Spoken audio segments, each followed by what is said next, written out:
डिसेंबर आहे आणि गीता जयंती किती तारखेला आहे? 1 डिसेंबरला आहे, बरोबर. म्हणून आजपासूनच आपण चर्चा सुरू केलेली आहे. नोव्हेंबर महिन्यामध्ये प्रत्येक रविवारी गीता मॅरेथॉन वरतीच क्लास होती, ठीक आहे ना. जेणेकरून डिसेंबर महिन्यामध्ये आपण फुल चार्ज होऊ आणि जास्तीत जास्त भगवद्गीतेचं वितरण करू. तर डिसेंबर महिना हा पुस्तक वितरणाचा महिना असतो. या महिन्यामध्येच भगवान श्रीकृष्णाने भगवद्गीता अर्जुनाला सांगितली, त्यानिमित्त गीता मॅरेथॉन असतो. तर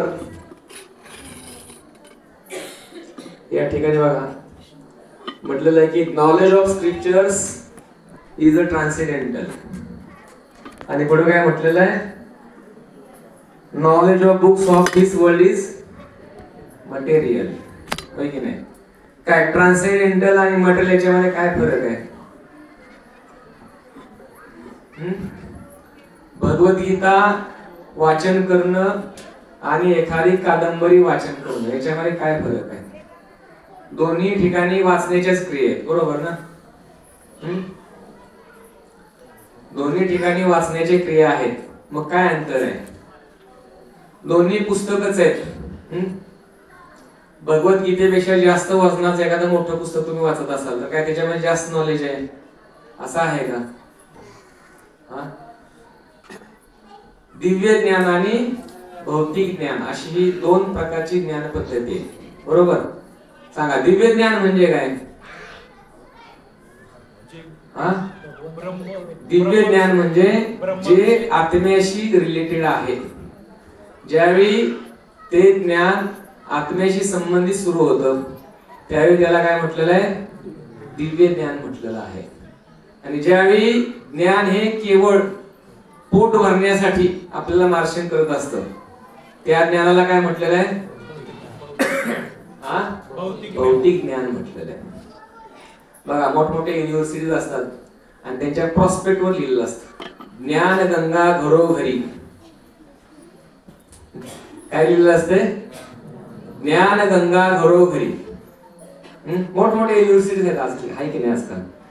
आता मला सांगा, ज्ञान गंगा घरोघरी हे ज्ञान आहे का? सगळ्यात महत्वाचं जे पण आपल्याला शाळेमध्ये कॉलेजमध्ये शिकवलं जातं हे ज्ञान आहे का? ज्ञान आहे, पण व्यावहारिक ज्ञान आहे आणि पोट भरण्याचं ज्ञान आहे. पोट भरायची विद्या आहे की नाही? उदर भरण्याचं ज्ञान आहे. आलं लक्षात? ज्ञान आपण त्याला कधी म्हणू शकतो? ज्ञान आपण कधी म्हणू शकतो त्याला? ज्यावेळी ते आपल्याला आत्मसाक्षात्कारासाठी मदत करेल त्यावेळी त्याला आपण ज्ञान म्हणू शकतो. मोठमोठी पुस्तकं लिहिली आहेत आजकाल शाळा कॉलेजमध्ये, होय की नाही? परंतु काय ही पुस्तकं आपल्याला काम वासनेवर विजय मिळवण्यासाठी मदत करतात का?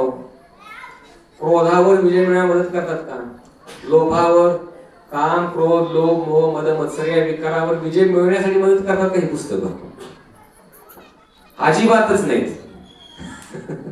बरोबर आहे की नाही? मग ते मेडिकल सायन्स असेल, मेकॅनिकल सायन्स असेल, होय की नाही? कुठलंही क्षेत्र तुम्ही निवडा, कुठल्याही क्षेत्रामधलं जे भौतिक ज्ञान आहे हे ज्ञान आपल्याला या प्रकारे मदत करत नाही. पण केवळ तुम्ही भगवद्गीतेचा दुसरा चॅप्टर श्लोक क्रमांक 11 पासून 30 पर्यंत अध्ययन करा, तुम्हाला लगेच ज्ञान प्राप्त होईल. कोणत्या गोष्टीचं? मी कोण आहे, है की नाही? आपण आपली ओळख सांगत असतो, मी वकील आहे, मी इंजिनियर आहे, मी डॉक्टर आहे. पण ही खरी ओळख आहे का आपली? मग काय आपली ओळख आहे? इस्कॉन मंदिरामध्ये पहिल्या दिवशी आल्याबरोबर आपल्याला कळतं काय? मी वकील नाही, मी इंजिनियर नाही, मी डॉक्टर नाही, मी एक काय आहे? शरीर नसून आत्मा आहे. मेल्यानंतर डॉक्टर इंजिनियर काय पदवी राहणार आहे का? फक्त कागदावर राहणार आहे. हे होते वकील एवढंच. पण इथं आल्यानंतर आपल्याला खरं ज्ञान मिळणार आहे. आणि हे ज्ञान कुठे दिलेलं आहे? भगवद्गीता भागवत या ग्रंथांमध्ये दिलेलं आहे. म्हणून मटेरियल आणि स्पिरिच्युअल या दोन गोष्टी आपल्याला समजल्या पाहिजेत. आध्यात्मिक ज्ञान हे आपल्या आत्म्याशी संबंधित आहे आणि शाळा कॉलेज मधलं जे काही ज्ञान असेल ते आपल्या शरीराशी संबंधित आहे. म्हणून ही ज्ञानगंगा आहे का? ही ज्ञानाची गंगा आहे का? नाही. खरी ज्ञानाची गंगा ही भगवद्गीता आहे. आणि बाकी शाळा कॉलेज मधलं जे ज्ञान आहे त्याला ज्ञान म्हटलेलं नाही. तुम्ही म्हणाल की हे पण ज्ञान आहे. नाही. ज्ञान म्हणजे भगवद्गीता भागवतामधलं ज्ञान आणि इतर पुस्तकामधलं जे ज्ञान आहे हे काय आहे? भौतिक ज्ञान आहे. तर त्यामुळं इथं आपण पाहूया की चॅन्टिंग ऑफ हरे कृष्णा विथ मृदंग अँड करताल दिस इज ऑल्सो कीर्तन असं म्हटलंय. आता आपले भक्त या ठिकाणी मृदंग करताल घेऊन माईक मध्ये सुंदर कीर्तन करत होते, बरोबर. पण प्रभुपादाने असं म्हटलेलं आहे की when you are distributing the books that is also the kirtan. काय म्हटलेलं आहे? ज्यावेळी आपण भगवद्गीता भागवत या ग्रंथांचं वितरण करायला सुरुवात करतो त्यावेळी ते पण एक प्रकारचं काय असतं? कीर्तन असतं. त्याला बृहद मृदंग असं म्हटलेलं आहे. आता हे कीर्तन जे आहे की नाही हे फक्त मंदिरामध्ये ऐकायला येत होतं सर्वांना आणि बाहेर स्पीकर होता म्हणून थोडस आजूबाजूच्या परिसरामध्ये ऐकायला येत होतं, बरोबर.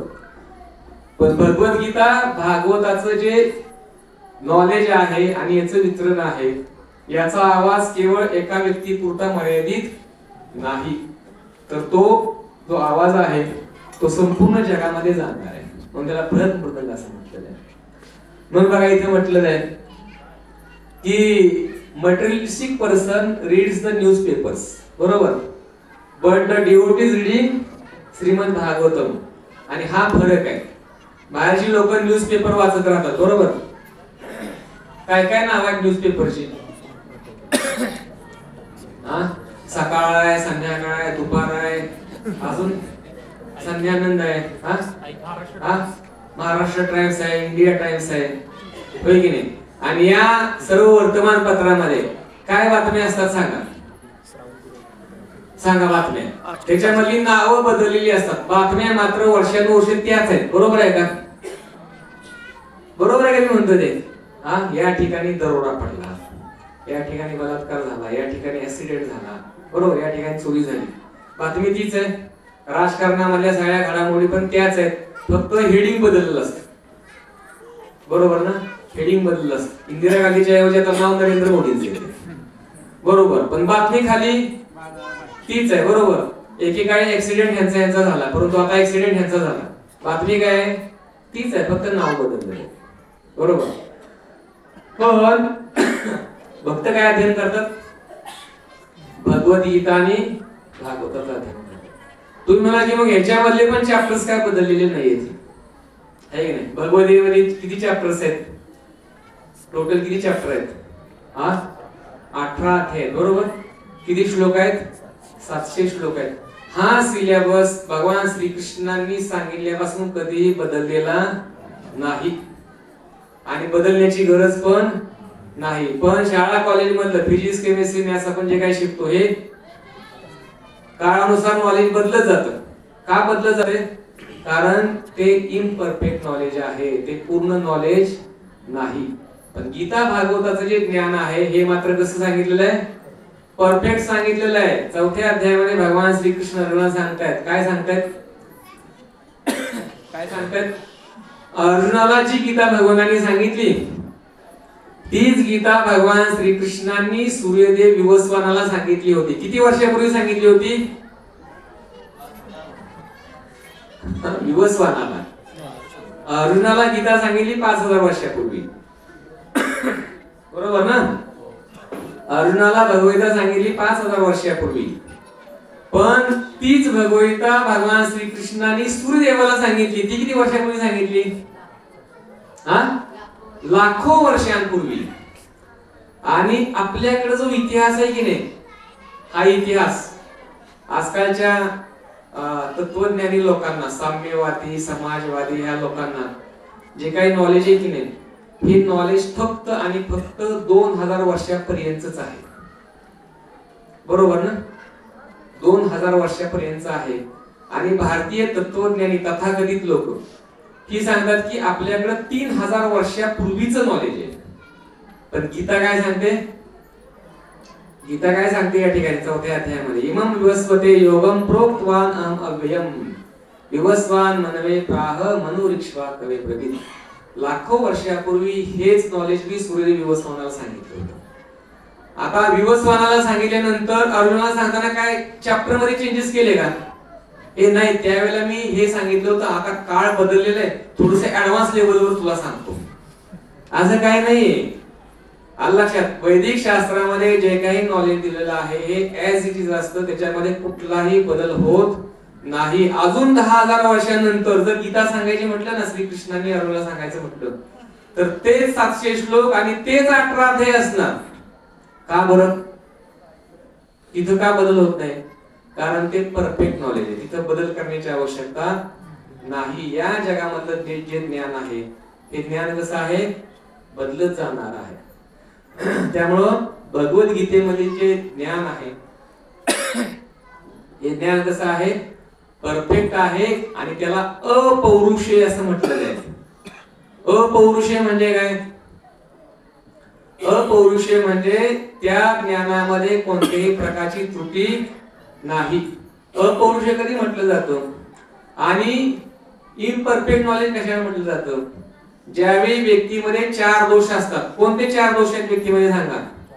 आपण भगवद्गीता अभ्यास वर्गामध्ये चर्चा करतो. कोणते 4 दोष आहेत जनरली माणसांच्या मध्ये? चुका करणे, फसवणे, भ्रमित पडणे, अपूर्ण इंद्रिय. हे 4 दोष प्रत्येकामध्ये असल्यामुळं व्यक्ती परफेक्ट ज्ञान लोकांना देऊ शकत नाही. म्हणून युनिव्हर्सिटीमध्ये जे काय शिकवलं जातं, शाळा कॉलेजमध्ये जे काय शिकवलं जातंय हे नॉलेज अपूर्ण व्यक्तीने दिलेलं आहे, त्याच्यामध्ये परफेक्शन नाही. म्हणून ते ज्ञान बदलत राहतं, सारखं ते ज्ञान काय होत राहतं?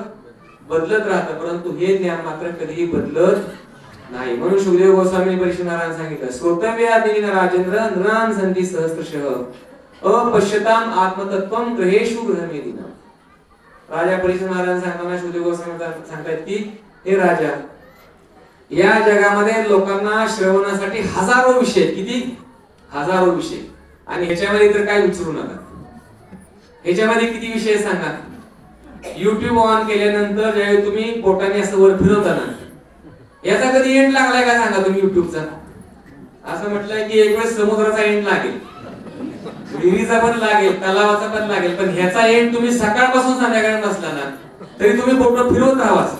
बॅटरी संपली, बॅटरी संपली की नेट संपलं ना. बॅटरी संपेल, नेट संपेल, पण ह्याचा एंड लागणार नाही. शुकदेव गोस्वामी पण विचार करतील पुढच्या वेळेला सांगताना, युट्यूब मध्ये बाबा एवढे हजारो नाही लाखो विषय येतात. त्यावेळेला मर्यादितच होते, पण आता इतके विषय आहेत युट्यूब मध्ये आणि नेटवरती, काही विचारायची आवश्यकता नाही.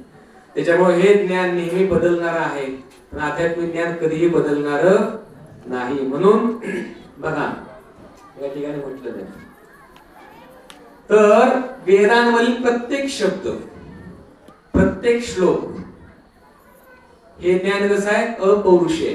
अपौरुषेय काय? कारण जो व्यक्ती सांगतोय त्याच्यामध्ये हे 4 दोष नाहीत.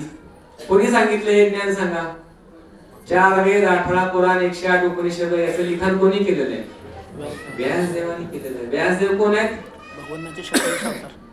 भगवानाचे 27 अवतार आहेत. भगवान स्वतः या 4 गोष्टींच्या पलीकडे आहेत का? रामकृष्ण हे 4 गोष्टींच्या पलीकडे आहेत. आणि म्हणून तर त्यांनी हे ज्ञान आपल्याला दिलेलं आहे. त्याला अपौरुषेय ज्ञान असं म्हटलेलं आहे. आणि म्हणून अशा ज्ञानाचा काय केला पाहिजे? आपण प्रचार केला पाहिजे, प्रसार केला पाहिजे. आणि याच ज्ञानाला खऱ्या अर्थानं वजन आहे असं म्हटलेलं आहे. म्हणून बघा असं म्हटलं जातं की गुरु is heavy. Guru is heavy का म्हटलेलं आहे? गुरुंनी जे काही ज्ञान दिलेलं आहे, प्रभुपादांनी दिलं असेल, लोकनाथ महाराज असतील, राधानाथ महाराज असतील, जयप्रकाश महाराज असतील, यांच्या वाणीमधून जे काही शब्द निघतात ना त्याला हेवी म्हटलेलं आहे. हेवी. हेवी म्हणजे काय? हेवी म्हणजे इथं बघा पारण्यामध्ये एका ठिकाणी भगवद्गीता आहे आणि दुसऱ्या ठिकाणी कथा कादंबरी आहे. वजन कोणाचं जास्त आहे? भगवद्गीता आणि भागवताचं वजन जास्त आहे. का?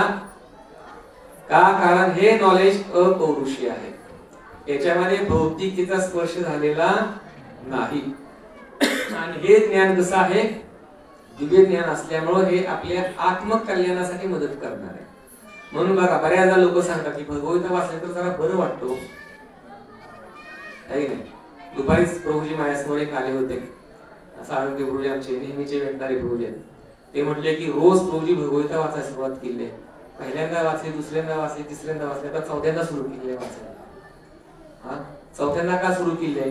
कारण पहिल्यांदा वाचलं काही समजत नाही, दुसऱ्यांदा वाचलं पण काही समजत नाही, तिसऱ्यांदा हळूहळू समजायला लागतं आणि मग चौथ्यांदा वाटतं की आता वाचायला हरकत नाही, होय की नाही.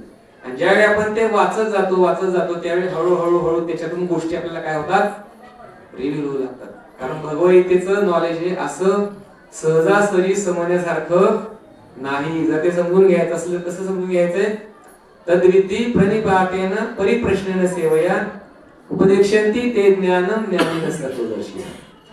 जे आत्मसाक्षात्कारी जीव आहेत त्यांच्या मुखाद्वारे जर आपण हे श्रवण केलं तरच हे नॉलेज काय होऊ शकतं, रिव्हील होऊ शकतं. म्हणून आत्मसाक्षात्कारी व्यक्तीच्या मुखातून हे ज्ञान आपण काय केलं पाहिजे, श्रवण केलं पाहिजे, मगच ते रिअलाइज होऊ शकतं. आलं लक्षात. समजा एखाद्याला डॉक्टर बनायचंय तर डॉक्टर काय पुस्तक वाचून बनू शकतो का? एखाद्याला वकील बनायचंय, काय लॉचे पुस्तक वाचून तो वकिली करू शकतो का? नाही करू शकत, आहे की नाही. डॉक्टरला अधिकृत डॉक्टर जर बनायचं असेल तर काय करावं लागतं, अधिकृत डॉक्टरच्या हाताखाली शिकावं लागतं, आहे की नाही. सर्जरी कशी करायची, कुठल्या एनेस्थेसिया द्यायच्या, आहे की नाही, कुठं कापायचं, कुठं जोडायचं, आहे की नाही. डायरेक्ट जर डॉक्टर की करायला गेला तर त्याचा तो पहिला पेशंट शेवटचा पेशंट असणार आहे की नाही.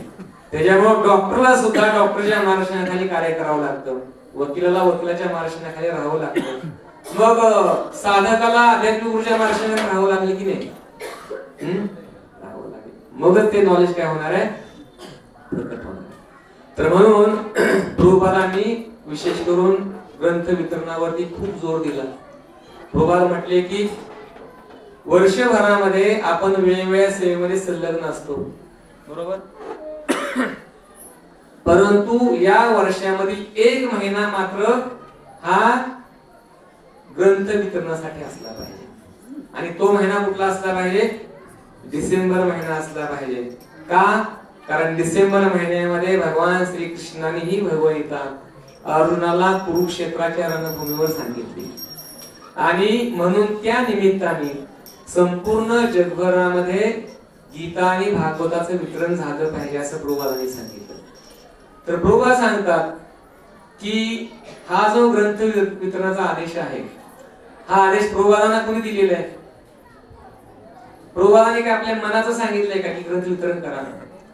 प्रभुपादांना ज्यावेळी त्यांचे आध्यात्मिक गुरु भक्ती सिद्धांत सरस्वती ठाकूर हे वृंदावनामध्ये राधा कुंडाच्या तटावर भेटले, त्यावेळी त्यांनी त्यांना आदेश दिला की भविष्यामध्ये जर तुझ्याकडे पैसे आले तर त्या पैशामधून मोठ्या मात्रेमध्ये ग्रंथाची छपाई कर आणि त्या ग्रंथाचं वितरण कर.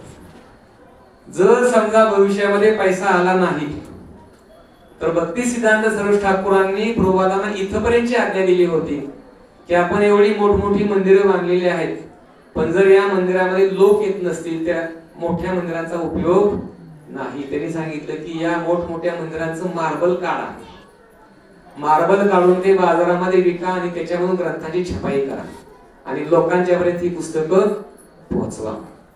इथपर्यंत भक्ती सिद्धांत सरस्वती ठाकूरांनी प्रभुपादांना आज्ञा दिलेली होती. आणि म्हणून आपण पाहतो की प्रभुपाद ज्यावेळी भारतामधून अमेरिकेमध्ये गेले त्यावेळी जाताना सोबत भगवद्गीता भागवताचे काही सेट घेऊन गेले. त्यांच्याकडे पुरेशी पुस्तकं पण नव्हती, त्या काळामध्ये पुस्तकं नव्हतीच मुळात. एक भगवद्गीता आणि भागवताचा पहिला स्कंद एवढीच काही पुस्तकं आणि एवढे ग्रंथ घेऊन प्रभुपाद अमेरिकेमध्ये गेले आणि त्या ठिकाणी जाऊन प्रभुपादांनी काय केलं, ग्रंथांचं निर्माण केलं, ग्रंथांचं लिखाण केलं. आणि लिखाण केलं तर प्रभुपादांनी आपल्या शिष्यांना सांगितलं की या ग्रंथांचं वितरण करायला सुरुवात करा. आणि वितरण करताना प्रभुपादांनी आपल्या शिष्यांना सांगितलं ही जी पुस्तकं आहेत ना, ही पुस्तकं मी स्वतः लिहिलेली नाहीत, स्वतः भगवान श्रीकृष्णाने ही पुस्तकं लिहिली. भगवान श्रीकृष्णाने स्वतः मला मार्गदर्शन केलेलं आहे आणि ही पुस्तकं लिहिलेली आहेत आणि ही पुस्तकं साधारण पुस्तकं नाही. प्रभुपाद म्हणायचे my books are not dead books, they are live books. असं काय म्हणायचे प्रभुपाद? आपल्याला वाटतं की पुस्तक म्हणजे एक डेड मॅटर आहे, बरोबर. परंतु आध्यात्मिक ग्रंथ हे डेड मॅटर नव्हे. म्हणून बघा आपण ग्रंथांना कधी जमिनीवर ठेवत नाही. पाय लागला तर मग पाया पडतो, लाल कापडामध्ये आपण बांधून पण ठेवतो, आहे की नाही, व्यवस्थितपणे त्याचा आपण सन्मान करतो. तर आध्यात्मिक ग्रंथ ही मृत पुस्तकं नाही. तर प्रभुपाद म्हणायचे की माझी पुस्तकं तुम्ही बाहेर जाऊन काय करा, वितरण करा. तर प्रभुपाद सांगायचे की मी लिहिलेल्या पुस्तकामधील प्रत्येक सेंटेन्स, प्रत्येक शब्द हे काय आहे, माझं पर्सनल एक्सेस आहे म्हणायचे. आणि बघा तुम्ही बारकाईने जर प्रभुपादांच्या पुस्तकांचं अध्ययन केलं ना तर तुम्हाला दिव्य आनंदाची अनुभूती येऊ शकते. आहे का तुमचा अनुभव? माझा तरी वैयक्तिक हा अनुभव आहे. काही लोक जर सकाळी पुस्तक घेतल्यानंतर संध्याकाळपर्यंत हातामधून सोडत नाहीत, ते तहान भूक विसरून जातात, इथपर्यंत अध्ययन करतात. प्रभुपाद पुढे सांगतायत, मी जी लिहिलेली पुस्तकं आहेत या पुस्तकामधील प्रत्येक शब्द, प्रत्येक वाक्य हे काय आहे, काय लिहिलंय पुढच्या वळीमध्ये, राधाकुंड, राधाकुंडावरील ड्रॉप्स आहेत, आहे की नाही. आता आम्ही महाराजांच्या यात्रेमध्ये गेलो होतो, गोवर्धन परिक्रमा करत होतो. त्या परिक्रमेमध्ये राधाकुंड श्यामकुंडला, होय की नाही. राधाकुंडाची श्यामकुंडाची महिमा काय आहे, जो व्यक्ती एकदा पण या राधाकुंडामध्ये श्यामकुंडामध्ये स्नान करतो निश्चितपणे त्याला काय होतं, भगवत प्रेमाची प्राप्ती होते. पण जगामधली सगळीच लोक काय राधाकुंडामध्ये जाऊन आंघोळ करतील असं नाही. सांगा किती लोक वृंदावनला गेले, हात वरती करा. तरी पण इकडे बरीच संख्या आहे. हा, किती लोकांनी राधाकुंडामध्ये स्नान केलेलं आहे, हात वरती करा, स्नान केलेलं आहे. आता बघा खूप कमी लोक आहेत, मागाशी जास्त होती पण आता कमी झाली. पण किती लोकांकडे भरभरीत आहे, आता संख्या वाढली बघा, सगळ्यांच्याकडे भरभरीत आहे. तुम्हाला या राधाकुंडाच्या पाण्यामध्ये आंघोळ करायची आहे का सर्वांना? आता करायचे, हा, भगवत प्रेम प्राप्त करायचे. संध्याकाळी गेल्या भगवता उघडा आणि फक्त पहिला श्लोक वाचा आणि पहिल्या श्लोकाचा अर्थ वाचा. तुम्ही त्या राधाकुंडामध्ये आंघोळ केली. हे माझं वाक्य नाही, प्रभुपादांचं वाक्य. प्रभुपाद स्वतः सांगतात की जो व्यक्ती माझ्या ग्रंथांचं अध्ययन करतो तो राधाकुंडामधल्या ड्रॉप्स सेवन करतो. तर अशी महिमा आहे राधाकुंडामधील ड्रॉप्स. म्हणजे त्या पुस्तकांचं अध्ययन केल्यानंतर निश्चितपणे आहे की त्या व्यक्तीला भगवत प्रेमाची प्राप्ती होणार. प्रभुपाद सांगायचे 1 तासाचं प्रवचन म्हणजे माझ्यासारखा व्यक्ती आता तासभर, 1.5 तासभर तुम्हाला बोर करणार या ठिकाणी बसून, होय की नाही. असं म्हटलंय प्रभुपादांनी की 1 तासाचं प्रवचन आणि माझ्या पुस्तकाचं 1 पान वाचणं हे काय बरोबर आहे. आणि 1 तासाच्या प्रवचनामधून जे परिवर्तन होणार नाही ते प्रभुपादांच्या 1 पानाचं अध्ययन करून तुमचं परिवर्तन होणार. त्याच्यामुळं प्रभुपादांनी आपल्या शिष्याने विशेष करून आदेश दिला की ग्रंथ वितरण तर कराच, परंतु त्या ग्रंथ वितरणासोबत त्या ग्रंथांचं अध्ययन पण करा. कारण ग्रंथ वितरण आपण कधी करू शकतो, पुस्तक वितरण कधी करू शकतो आपण, जर आपण वाचलं तर. आपणच वाचलं तर आपण लोकांना काय सांगणार, हा घ्या घ्या वाचा बरं का तुम्ही वाचले का, अहो नाही मला वेळच नाही वाचायला. तर असं म्हणून चालणार नाही. तर स्वतः पहिल्यांदा आपण काय केलं पाहिजे, ते पुस्तक वाचलं पाहिजे आणि मग ते आपण इतरांना दिलं पाहिजे. तर प्रभुपाद सांगायचे ठीक आहे एखाद्याकडं वाचण्यासाठी पण वेळ नसेल, पण जर ही पुस्तकं आपण हातामध्ये घेतली आणि लोकांच्या बरोबर नेऊन दाखवली आणि जर त्या लोकांनी केवळ त्या पुस्तकाला स्पर्श केला ना, केवळ स्पर्श जरी केला तरी ते प्रभुपाद म्हणतात की तो माझा शाश्वत सेवक बनतो. काय म्हटलं प्रभुपादांनी, केवळ त्या पुस्तकांना एखाद्या व्यक्ती स्पर्श जरी केला की नाही तर तो शाश्वत इटर्नल सेवक आहे प्रभुपादांचा. इतकी महिमा प्रभुपादांनी या पुस्तकांच्या विषयीची सांगितलेली आहे. तर म्हणून ग्रंथ वितरणाचं खूप महत्व आहे. म्हणून प्रभुपादांनी विशेष करून आज्ञा दिली बघा. ज्यावेळी प्रभुपाद या धर्तीवरती होते आणि प्रचार प्रसाराचं कार्य करत होते त्यावेळी प्रभुपादांनी सांगितलं की close down the temple, send everyone out. असं काय म्हटलं, प्रभुपाद म्हटले की सगळी मंदिरं बंद करा. बंद करा म्हणजे काय, लॉक लावून घरी जायचं काय नाही, पुढे लिहिलेलं आहे, खाली बघा वाचा.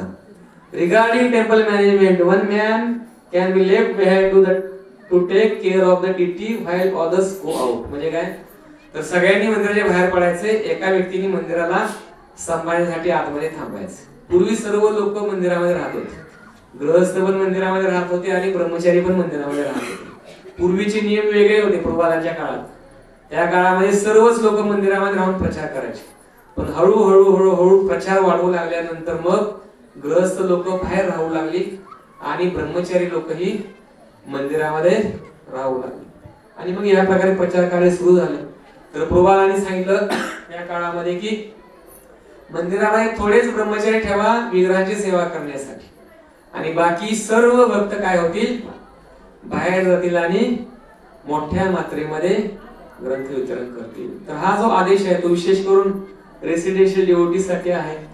तर आम्ही मंदिरामध्ये राहणारे ब्रह्मचारी लोक आहोत. तर जवळजवळ आम्ही मंदिरामध्ये जॉईन झाल्यापासून जवळजवळ 22 ते 23 वर्ष आम्हाला झाली. या 23 वर्षामधील आमचा जवळजवळ 10 वर्षांचा काळ हा केवळ आणि केवळ पुस्तक वितरण करण्यामध्ये गेलेला आहे. याच्यामध्ये मी आणि ऑर्थोप्रो बसलेले आहेत तिथं, दोघंच आम्ही विशेष करून त्या बस पार्टीमध्ये असायचो आणि आमच्या सोबत बाकी सर्व ब्रह्मचारी असायचे. तर दर महिन्याला आमची बस पार्टी निघायची. प्रत्येक महिन्यामध्ये 10 दिवस हे गाडीमध्ये बसायचं, ड्रायव्हिंग करत सगळ्या महाराष्ट्रामध्ये भ्रमण करत करत काय करायचं, ग्रंथ वितरण करायचं. ज्यावेळी आम्ही मंदिरामध्ये सुरुवातीला जॉईन झालो होतो त्यावेळी सुरुवातीच्या काळामध्ये प्रत्येक आठवड्यातून 3 वेळा आमच्याकडे एक छोटी बॅग दिली जायची आणि त्या बॅग मध्ये ग्रंथ भरायचे आणि बाहेर ग्रंथ वितरण करण्यासाठी जायचं. कुठं ग्रंथ वितरण करायचं, बस स्टँडवर जायचं, ऑफिसेस मध्ये जायचं, लोकल ट्रेन मध्ये जायचं आणि त्या ठिकाणी ग्रंथ वितरण करायचं. आमचा मार्ग ठरलेला असायचा, आकुर्डी पासून लोणावळ्यापर्यंत आणि लोणावळ्यापासून आकुर्डीपर्यंत. आज हा प्रवास केला की दुसऱ्या दिवशी आकुर्डी टू पुणे, पुणे टू आकुर्डी. या प्रकारे आठवड्यातून 3 तास पुस्तक वितरण करून आम्ही आश्रमामध्ये परत यायचो. असं छोट्या मात्रेमध्ये सुरुवातीला आमच्याकडे ग्रंथ वितरण होतं. छोटी बॅग घ्यायची, ती बॅग संपून आम्ही आश्रमामध्ये परत यायचो. जवळजवळ असं ग्रंथ वितरण प्रभूजी 3-4 वर्ष, 5 वर्ष सुरुवातीची केली असली, 4-5 वर्ष. 4-5 वर्षानंतर पुढे आम्हाला हळूहळू जबाबदारी वाढू लागली. म्हणजे सांगितलं गेले की आता पिशवी मधली पुस्तकं आता बंद करा, आता काय करा, मोठी गाडी घ्या आणि त्या गाडीमध्ये ग्रंथ भरून तुम्ही ग्रंथ वितरण करा. तर सुरुवातीला आम्ही मोठमोठ्या कंपन्यांमध्ये पुस्तक वितरण करण्यासाठी जायचो. त्यावेळी आमच्याकडे एक मेटॅडोर होता.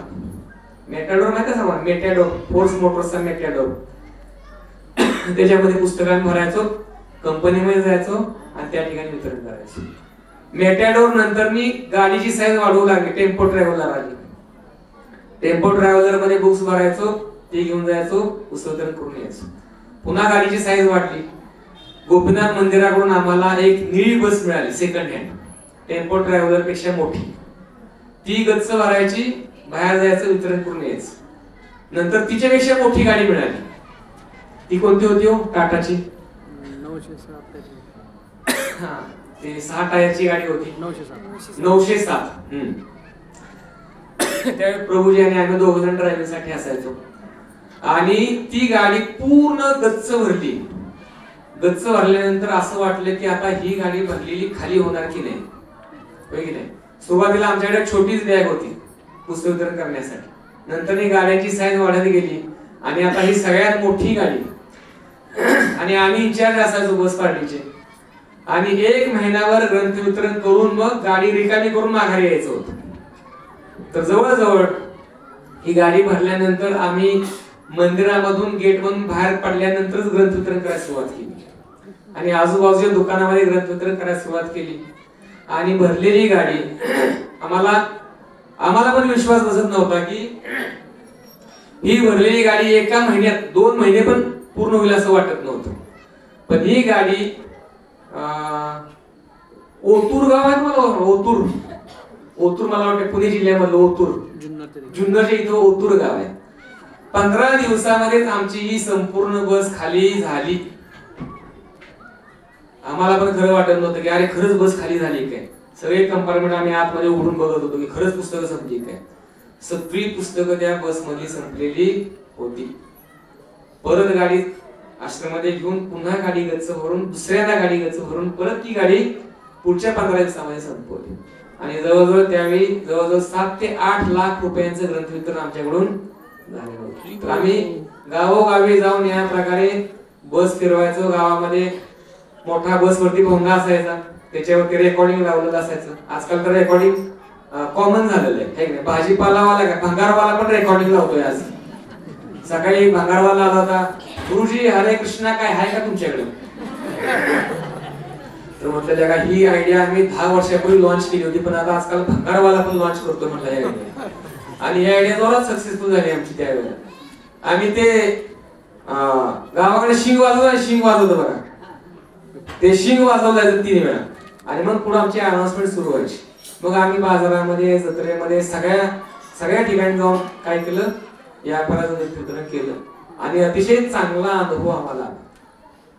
आणि इतका चांगला अनुभव की म्हणजे की कधी कधी व्यक्ती समोर आल्यानंतर असं वाटत पण नसायचं की हा व्यक्ती पुस्तकं घेईल. एकदा आम्ही मंचर मध्ये बस लावली.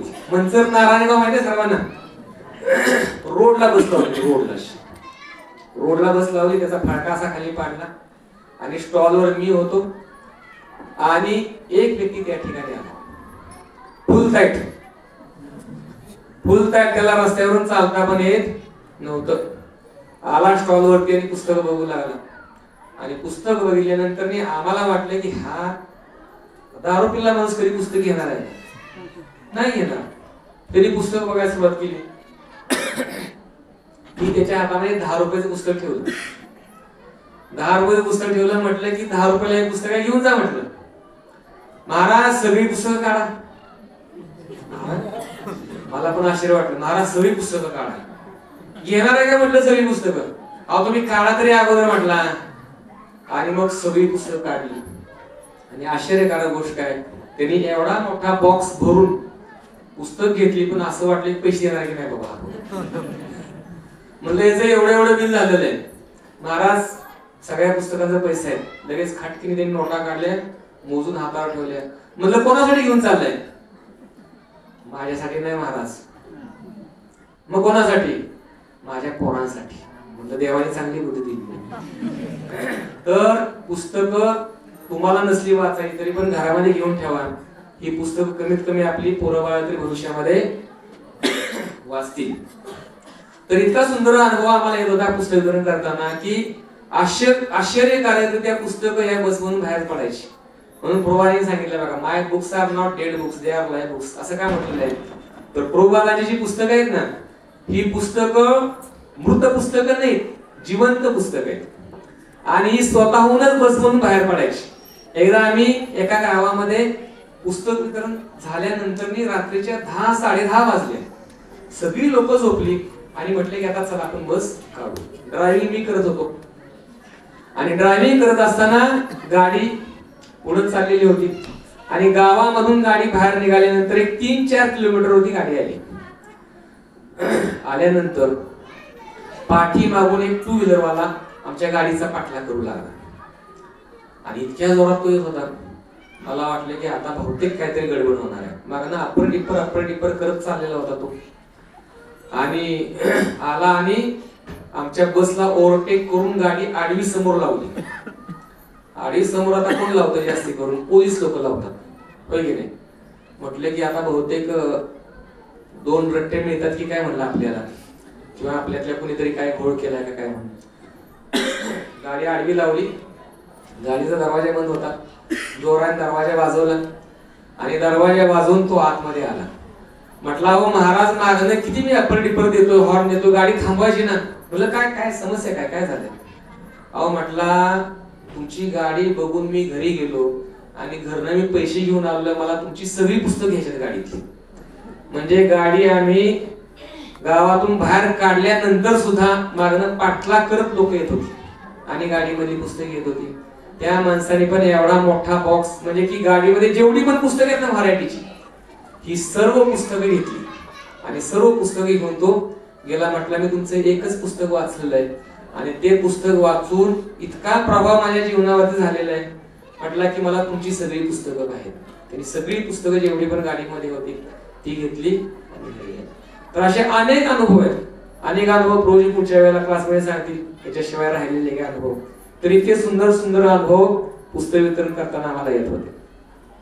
तर फक्त आपण काय करायचंय, आपण काय करायचंय तर पुस्तकं घ्यायचे आहेत आणि बाहेर पडायचे. तुम्ही बाहेर पडला तर पुस्तक तुमच्या हातामधून मनानेच जाणार आहे. समजलं? जास्त प्रचार करण्याची पण आवश्यकता नाही प्रबोधाच्या पुस्तकांचं.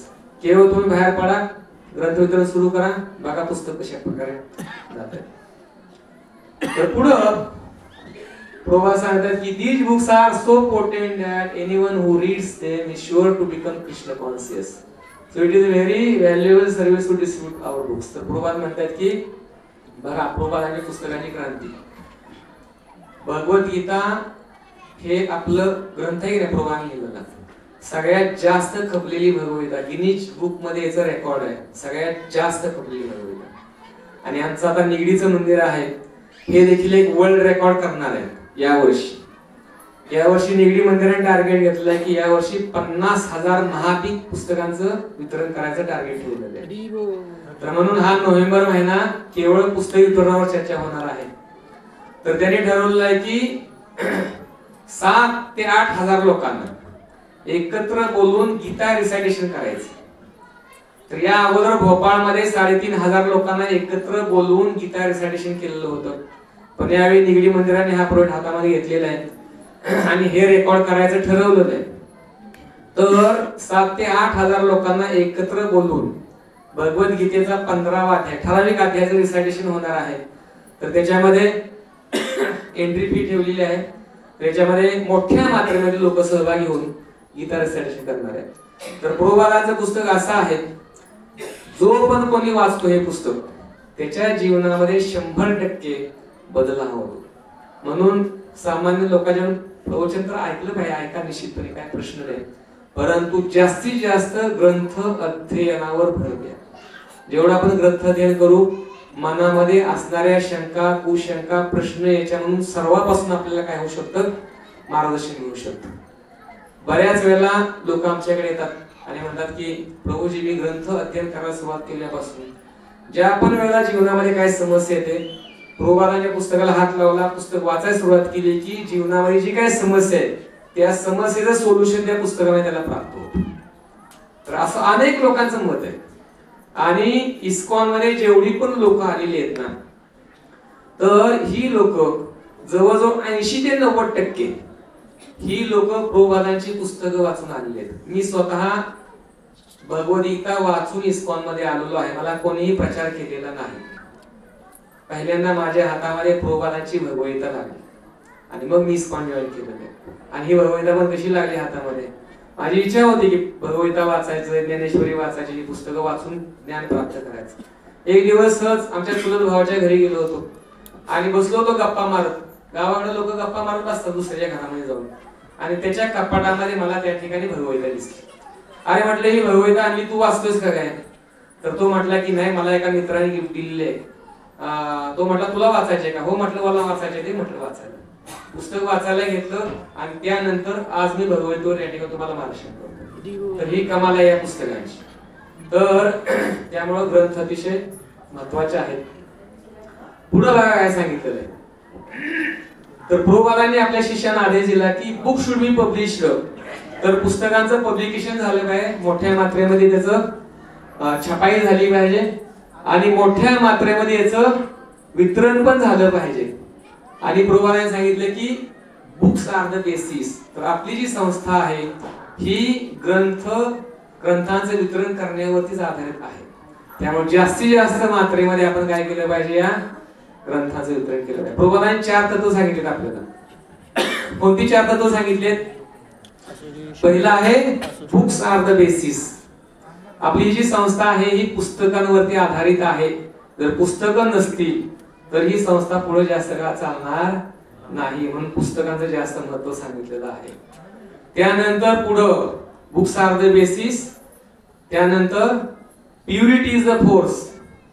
म्हणजे आपली जी आंतरिक शुद्धी आहे त्याला पण खूप महत्व दिलेलं आहे. जेवढा आपण आंतरिकदृष्ट्या शुद्ध असू तेवढा आपला प्रभाव काय होणार आहे, समाजावरती पडणार आहे.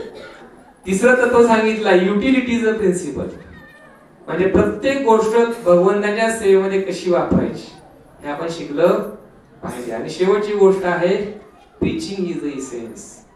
पुस्तक वितरण हे तर बेस आहे, परंतु सोबत आपण काय केलं पाहिजे, हे प्रचाराचं कार्य सुद्धा काय केलं पाहिजे, जोमाने केलं पाहिजे. पुढे प्रभुपाद बघा काय सांगताय.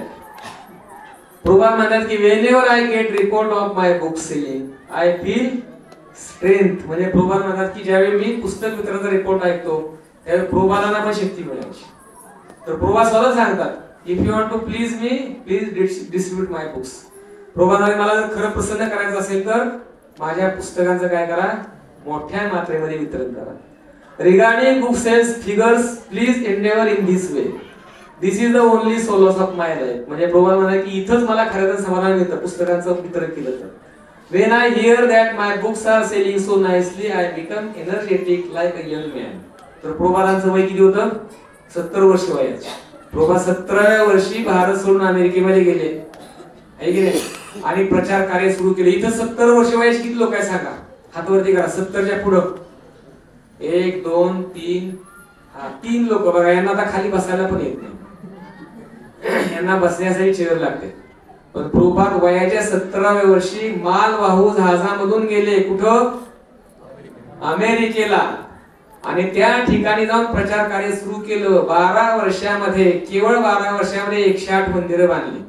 आता तुम्ही कोणी जाल का मागे बसल्यापैकी, तुम्हाला म्हटलं की जा आता तुम्ही लंडनला प्रचार करायला कृष्ण भक्तीचा, शक्य नाही. कारण त्यांची परिस्थिती बघा, त्यांचं आयुष्य गेलं सगळं घर संसार करण्यामध्ये, होय की नाही. आता बसलं तर उठायला येत नाही, उठलं तर बसायला येत नाही. आणि कधी जाणार अमेरिकेला प्रचार करणार, लंडनला कधी जाणार, आहे की नाही. पण प्रभुपाद अलोन एकटे गेले प्रभुपाद वयाच्या 70 वर्षानंतर, आणि अशा प्रकारचं धडाडीचं कार्य केलं. 12 वर्षामध्ये 108हून अधिक मोठमोठी मंदिर उभी केली. आणि आज या संस्थेची हजारो मंदिरं आणि करोडो फॉलोअर्स आहेत. किती, एकट्या आमच्या गौर गोपाल प्रभूंचीच एकट्या गौर गोपाल प्रभूंचीच कितीतरी फॉलोअर्स आहेत, आणि अमोलीला प्रभूंची, आणि आमच्या सारख्यांचे सटरफटर लोकांचे भरपूर आहेत. तर प्रभुपादांनी ही मिशन या प्रकारे स्थापित केली आणि या प्रकारे कार्य केलं. तर म्हणून प्रभुपाद सांगायचे की we are chanting playing our mridangas, it's heard within this room or little more. म्हणजे की फक्त मृदंग कर्तालचा आवाज केवळ एवढ्याच रूम मध्ये येऊ शकतो, आणि याच्यापेक्षा जास्तीत जास्त बाहेर जाऊ शकतो, बरोबर. परंतु पुस्तक वितरणाचा आवाज बाहेर कुठेपर्यंत जाऊ शकतो. But this mridanga will go home to home, country to country and community to community. तर बघा या प्रकारे ग्रंथ वितरणाचा जो आवाज आहे तो केवळ आपल्या मंदिरामध्ये राहणार नाही, तर तो खूप दूरवर जाणार आहे. आणि म्हणून प्रभुपादांनी या प्रकारे ग्रंथ वितरणाचं कार्य सर्व भक्तांना सांगितलं. म्हणून पहा, डिसेंबर महिन्यामध्ये संपूर्ण जगभरामध्ये, केवळ साताऱ्यामध्येच होणार आहे असं नाही, संपूर्ण जगभरामध्ये हे गीता वितरणाचं कार्य मोठ्या मात्रेमध्ये सुरू आहे. आणि विशेष करून आपण पाहतो की पाश्चात्य देशामधील लोक हातामध्ये ही पुस्तकं घेऊन न लाजता आहे की नाही, आपल्याला ती पुस्तकं हातामध्ये घ्यायला पण लाज वाटते, टीका लावायला पण लाज वाटते, तर पुस्तक घ्यायला काय नाही. डोक्यावर टीका लावायला पण आपण विचार करतो की अरे बाहेर पडलो तर 100 लोक बघणार माझ्याकडं, शिंडी ठेवलं तर मागणं पुन्हा लोक शिंडी ओढणार, आणि धोतर घातलं तर पुन्हा मागणं ओढलं तर काय करायचं, पुन्हा घालता येत नाही धोतर, आहे की नाही. पण आपली संस्कृती बघा या बाहेरच्या देशातल्या लोकांनी, आहे की नाही. आफ्रिकन व्यक्ती आहे बघा एकदम कळला, सॅफ्रॉन मध्ये या 2 माताजी लोक आहेत पांढऱ्या साडीमध्ये, ती पुस्तक वितरण करतात. पुढे त्यांची गाडी आहे पुस्तक वितरणाची, आहे की नाही. ती लोक बघा कशा प्रकारे पुस्तक वितरण करतात. तर या प्रकारे पाश्चात्य देशामधली लोक या पुस्तक वितरण क्रियेमध्ये संलग्न झालेले आहेत. तर त्यामुळे आपण जर भारतीय असू तर आपण किती या कार्याला मनापासून केलं पाहिजे हे आपण ठरवलं पाहिजे. तर या प्रकारे हे ग्रंथ वितरण आपण केलं पाहिजे. आता हे बघा इंद्रद्युम्न महाराज आहेत, किती वय असेल यांचं? हे पण 70च्या पुढे आता 65 ते 70च्या दरम्यान आहेत.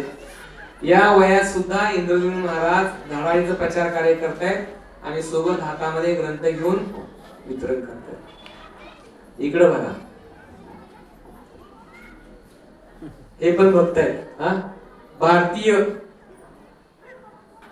भारतीय आपले कमांडर आहेत हे सगळे आर्मीचे, त्यांना या ठिकाणी एक पुस्तक घेऊन गेले देण्यासाठी. कोणतं पुस्तक दिलेलं आहे हातामध्ये? प्रभुपाद. हे पण कमांडर आहेत आणि त्यांनाही सांगितलं, प्रभुपाद पण काय होते? एक कमांडर होते. पण ते कशाचे कमांडर होते? आध्यात्मिक ज्ञानाचा प्रसार करण्याचे कमांडर होते. म्हटले की हे पण कमांडर आहेत. तेव्हा त्यांना कळले की अरे आपल्यापेक्षा पण ग्रेट कमांडर इकडे आहेत. तेव्हा त्यांनी पुस्तक हातामध्ये घेतलं आणि मग हातामध्ये आपल्या हातामधली बंदूक त्यांच्या हातामध्ये दिली. बंदूक कशासाठी दिली ती? गोळ्या घालण्यासाठी नाही, फोटो काढण्यासाठी. आपल्या लोकांना हौस असती, म्हणजे फॉरेनर व्यक्ती दिसला ना त्याला आजूबाजूला घ्यायचा आणि 4 फोटो काढायचे आणि त्यातच काय पब्लिसिटी झाली तर झाली. प्रत्येकाला या जगामध्ये प्रत्येकाला या जगामध्ये मोठं बनायची इच्छा आहे, नाव कमवण्याची इच्छा आहे. मग हे असं नाव कमवण्याची इच्छा लोकांना असते. पण प्रभुपाद म्हणायचे की मी एकटा व्यक्ती पाश्चात्य देशामध्ये गेलो आणि संपूर्ण जगभरामध्ये क्रांती केली.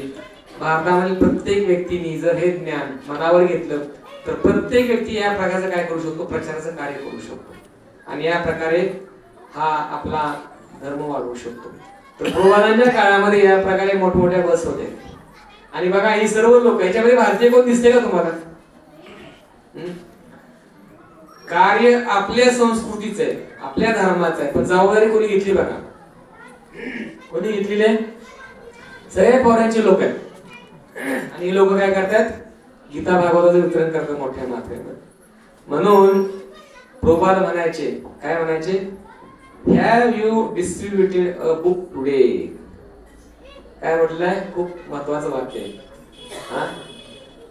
तर प्रभुपाद म्हणायचे की प्रत्येकाने रोज कमीत कमी एक तरी पुस्तक वितरण केलं पाहिजे. प्रभुपादांचा प्रश्न असा. तर म्हणून प्रभुपादांच्या वेळेला भक्तांचे असे अनुभव होते. तर बघा, प्रभुपाद ज्यावेळी प्रचार कार्य करत होते त्यावेळी प्रचार कार्य करत असताना प्रभुपाद आपल्या शिष्यांसमवेत एका मार्गावरून चालले होते आणि चाललेले असताना एक रस्त्याच्या कडेला एक व्यक्ती प्रभुपादांना दिसला. त्याचं नाव होतं पिट्सबर्ग. काय नाव होतं? पिट्सबर्ग. हा व्यक्ती कुठल्या अवस्थेमध्ये होता? डोक्यावरचे केस असे सगळे वाढलेले होते, अंगावरती कपडे होते, पण ती सगळी कपडे काळी कुट्ट पडलेली होती. कमीत कमी 6-8 महिने तर त्याने आंघोळ केलेली नव्हती आणि अतिशय झिंगलेल्या अवस्थेमध्ये, नशेच्या अवस्थेमध्ये तो व्यक्ती रस्त्यावरती पडलेला होता. आणि प्रभुपादांनी त्याच्याकडे पाहिलं आणि प्रभुपादांच्या डोळ्यामधून अश्रू आले आणि शिष्याकडे बघून त्यांनी म्हटले की बघा हा किती दुःखी कष्ट आहे. प्रभुपाद त्यांना म्हटले की याला काय करा, आपल्या गाडीत बसवा. त्याला गाडीमध्ये बसवलं. सगळ्या शिष्यांनी आपली नाक तोंड मोडली. म्हटले की ह्याला आणि मंदिरामध्ये कशासाठी प्रभुपादांनी घेतलेलं आहे बोलून. प्रभुपाद म्हटले की याला न्हाव्याकडे घेऊन जा, त्याच्या डोक्याचं काय करा, शेविंग करा. त्याच्या डोक्याचं सगळं शेविंग केलं. त्याची ती जुनी कपडे सगळी दुर्गंध येत होता, ती सगळी जुनी कपडे काढली. त्याला चांगली साबणाने धुवून आंघोळ घातली. प्रभुपाद म्हटले याला चांगली आंघोळ घाला. आंघोळ घातल्यानंतर सुंदर धोती कुर्ता त्याला दिला आणि त्याच्या गळ्यामध्ये कंठीमाळा घातली आणि तो व्यक्ती पिट्सबर्ग हा मंदिरामध्ये राहू लागला. मंदिरामध्ये राहू लागल्यानंतर तो प्रभुपादांच्या प्रती खूप ऋणी झाला. प्रत्येक वेळेस तो प्रभुपादांचं गुणगान करायचा. प्रभुपादांनी माझं जीवन वाचवलं, प्रभुपादांनी माझं जीवन वाचवलं, प्रभुपादांनी माझं जीवन वाचवलं. आणि एक दिवस सगळे प्रभुपादांचे शिष्य मंदिरामधून बाहेर पडले कशासाठी? ग्रंथ वितरण करण्यासाठी डिसेंबर महिन्यामध्ये. आणि सर्वांनी मोठ्या मात्रेमध्ये आपल्याला पुस्तकं घेतली आणि यांनी विचारलं सर्वांना की वेर आर यू गोइंग? कुठे चाललाय तुम्ही सगळे? सगळे म्हटले की we are going for good distribution. हा प्रभुपादांच्या याला म्हटला की सगळेजण ग्रंथ वितरण करायला चालत आणि मला कोणीच म्हणत नाही चल म्हणून. तो म्हटला प्रभुपादांना की Prabhupada I also want to go to good distribution. मला पण पुस्तक वितरण करायला जायचं. मंदिरच्या प्रेसिडेंटने सांगितले की प्रभुपाद हा पुस्तकं घेऊन जायला म्हटले पण पैसे आणले की नाही माघारी गॅरंटी नाही पुस्तकाची.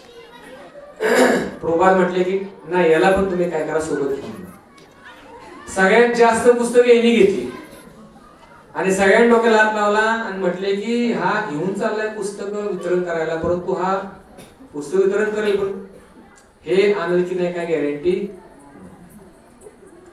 आणि मग सगळेजण बाहेर पडले. बाहेर पडल्यानंतर दिवसभर सगळे भक्त बाहेर ग्रंथ वितरण करत होते. आणि ग्रंथ वितरण झाल्यानंतर मंदिरामध्ये पहिला व्यक्ती कोण आला? रिटर्न माघारी. हा व्यक्ती माघारी आला. कसा माघारी आला? सगळ्या ग्रंथांचं वितरण करून माघारी. सगळ्या ग्रंथांचं वितरण करून माघारी आला. आणि सगळे भक्त उशिरा मंदिरामध्ये पोहोचले आणि सर्वांनी विचारले की अरे तू काय सेल केली का सगळी पुस्तकं? तर हा म्हटला yes I sold all books. सगळे पुस्तक वितरण केले. शिष्यांना सगळ्यांना आश्चर्य वाटले की अरे ह्याला तर काय बोलता पण नीट येत नाही आणि म्हणतो की सगळी पुस्तकं मी वितरण केली. आणि म्हटले की वेअर इज द मनी. म्हटला सगळे पैसे मी प्रभुपादांच्याकडे देऊन टाकले. हा सगळ्यांना धक्का बसला.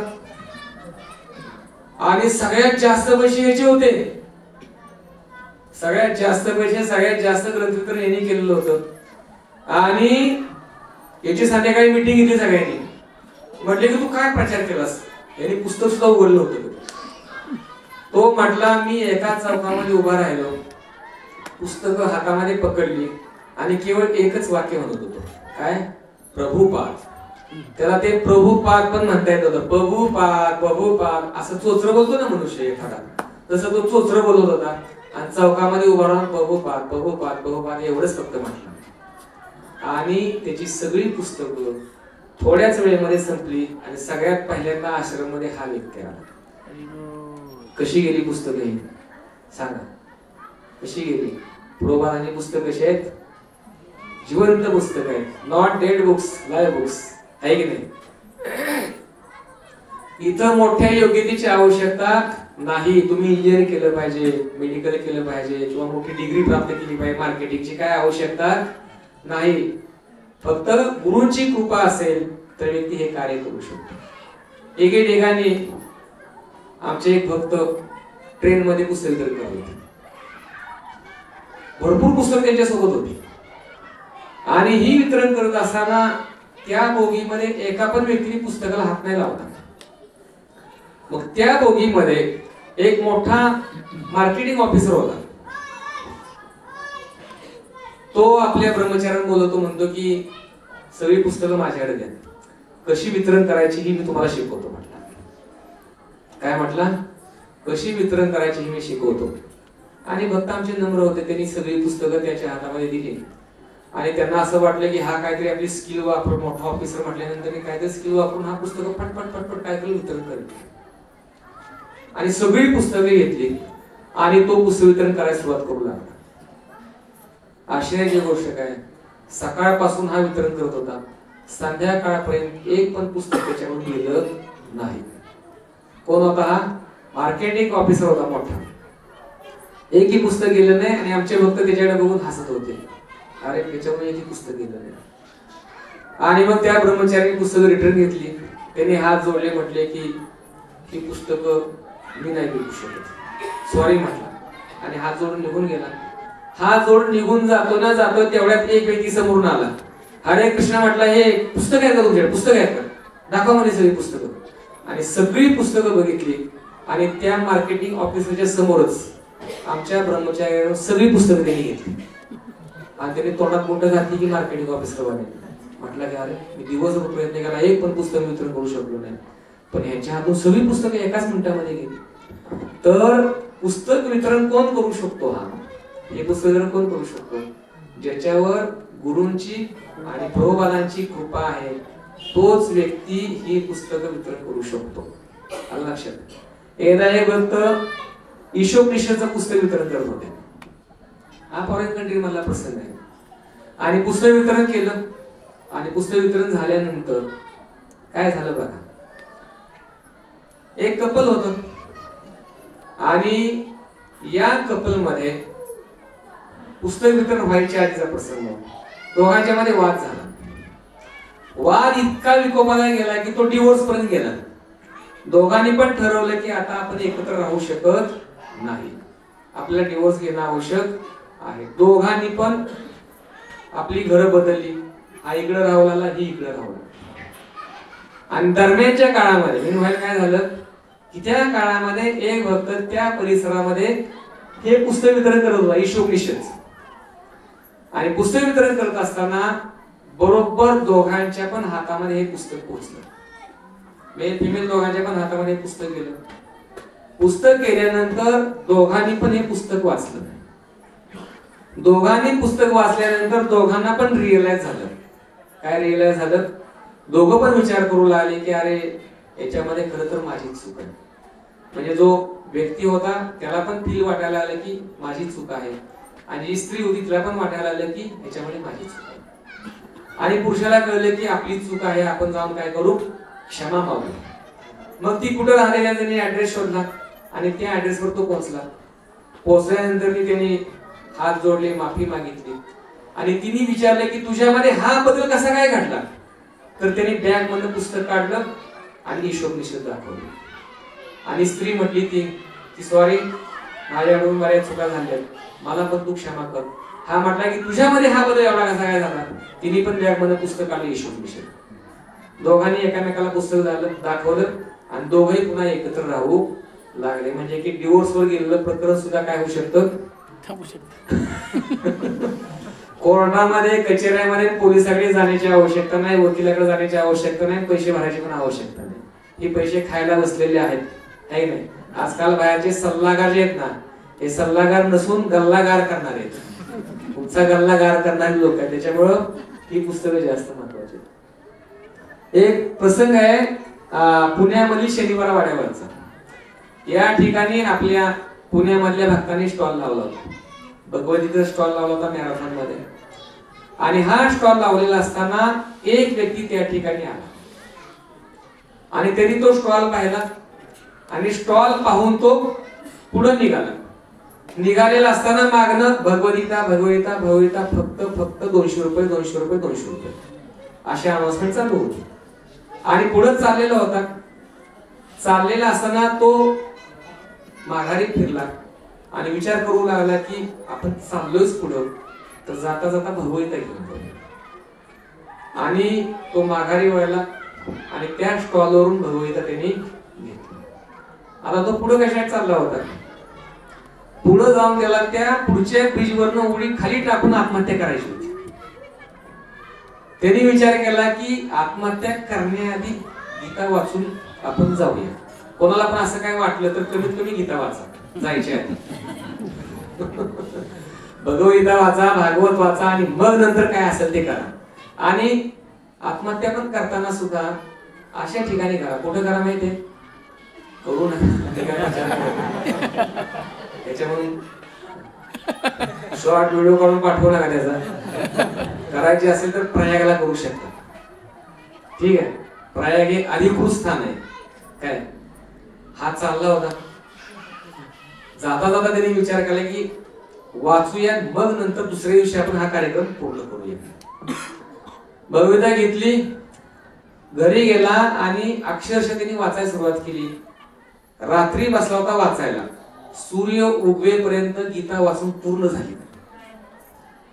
गीता वाचून पूर्ण झाल्यानंतर विचार करू लागला की जिथून पुस्तक घेतलं तिथं जाऊन भेटलं पाहिजे. कारण मनामधला जो विचार होता की नाही हा पूर्णपणे डिलीट झाला. आत्महत्येचा विचार हा मनामधून निघून गेला. आणि दुसऱ्या दिवशी स्टॉल त्या ठिकाणी लागला होता.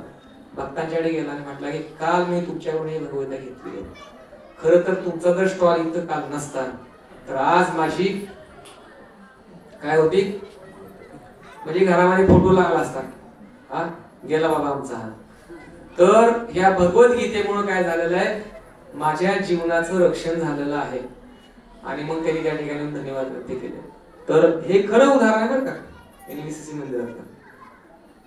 पुढे शेवटी सांगितलंय बघा एक उदाहरण, प्रभुपादांच्या पुस्तकांची महिमा सांगितली त्याच्यामध्ये. प्रभुपादांनी ही पुस्तक किती किती विशेष आहे. श्रीरंगम स्थान माहिती मला सर्वांना, श्रीरंगम श्री संप्रदायाचं आशिया खंडामध्ये सर्वात मोठं मंदिर. त्या ठिकाणी एक मुख्य पुजारी होते मंदिराचे, रोज नियमितपणे रंगनाथांची पूजा करायचे, अतिशय प्रेमाने सेवा करायचे.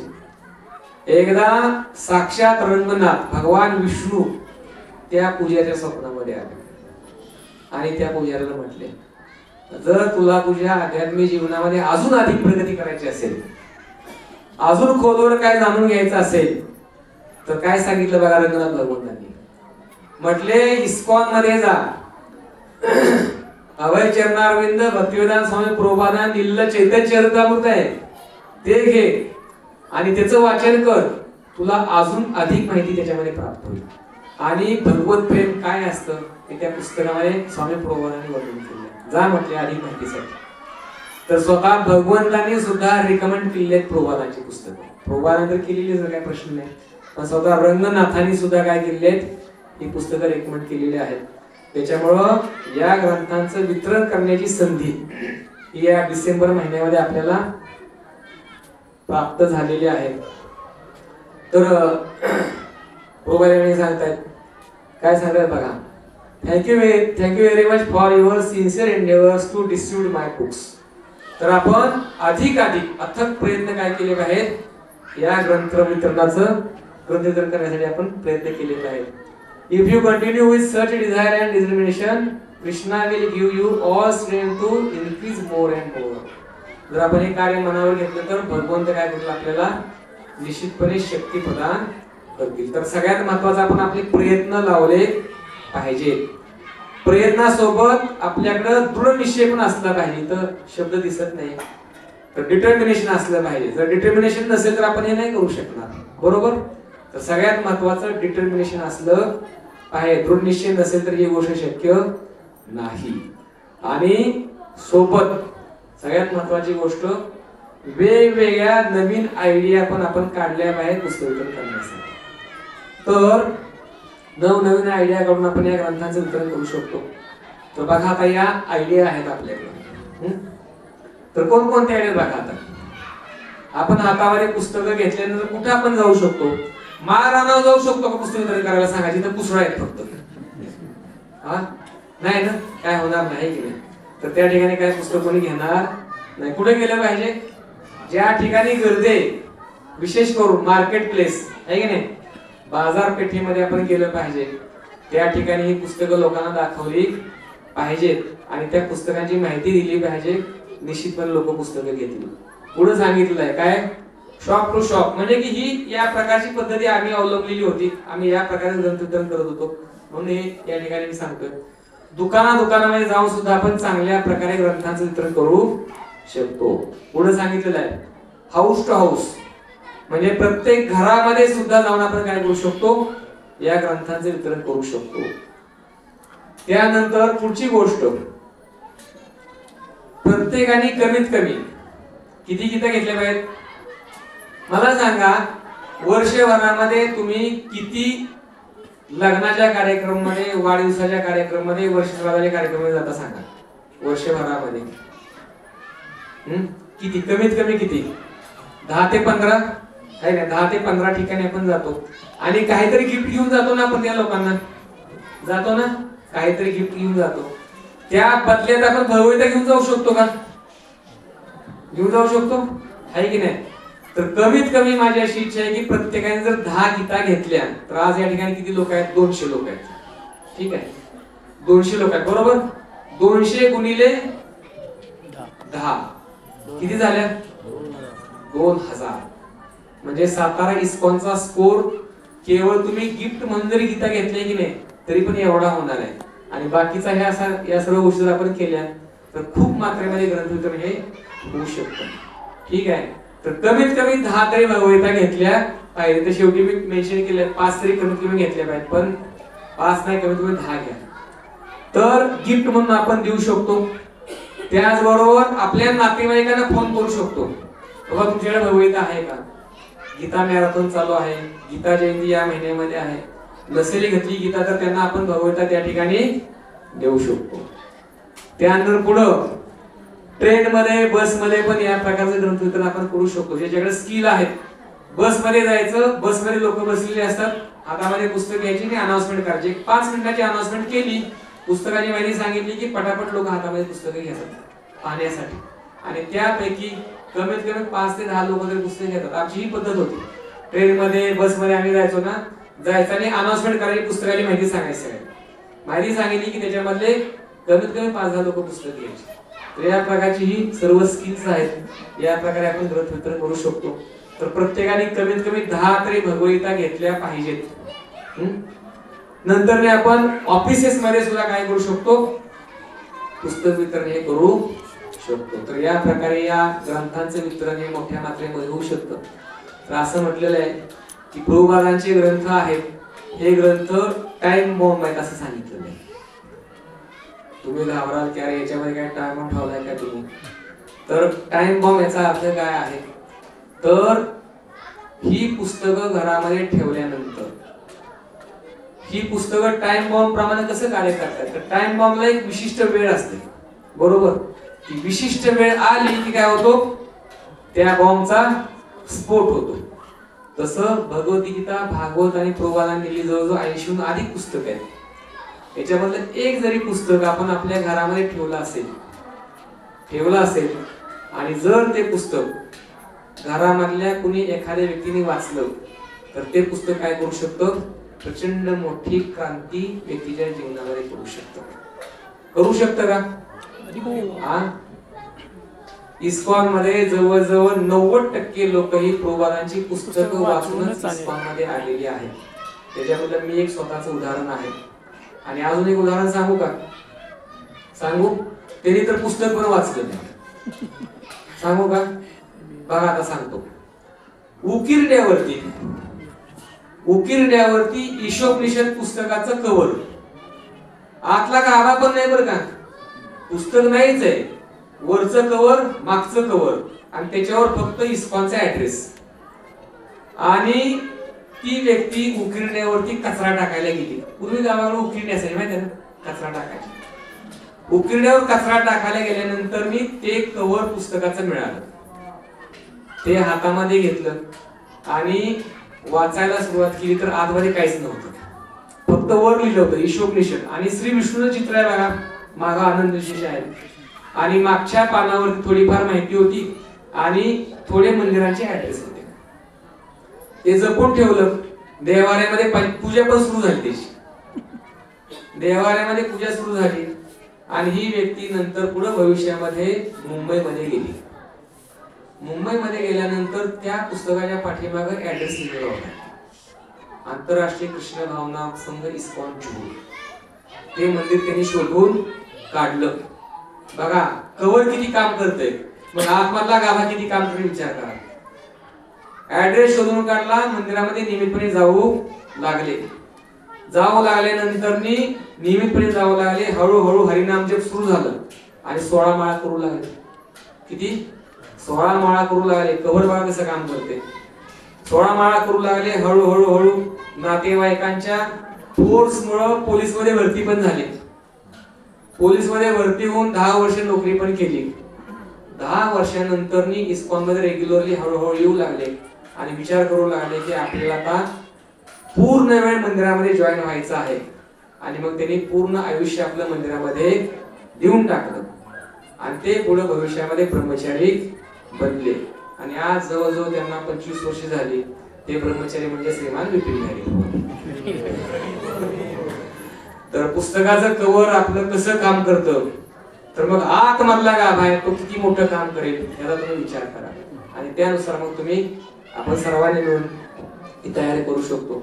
तर या प्रकारे हे ग्रंथांचे वितरण करणं अतिशय महत्वाचं आहे. तर बघा पुस्तक वितरण करणाऱ्यासाठी काय लाभ आहे याचा, काय लाभ आहे आपल्यासाठी? आपण प्रभुपादांची कृपा मिळवू शकतो, बरोबर. आणि ज्याला पुस्तक दिलेलं आहे त्याच्यासाठी काय लाभ होणार आहे? तो सगळ्यांनी सांगितलंच ऑलरेडी. काय लाभ होईल? आहे की नाही?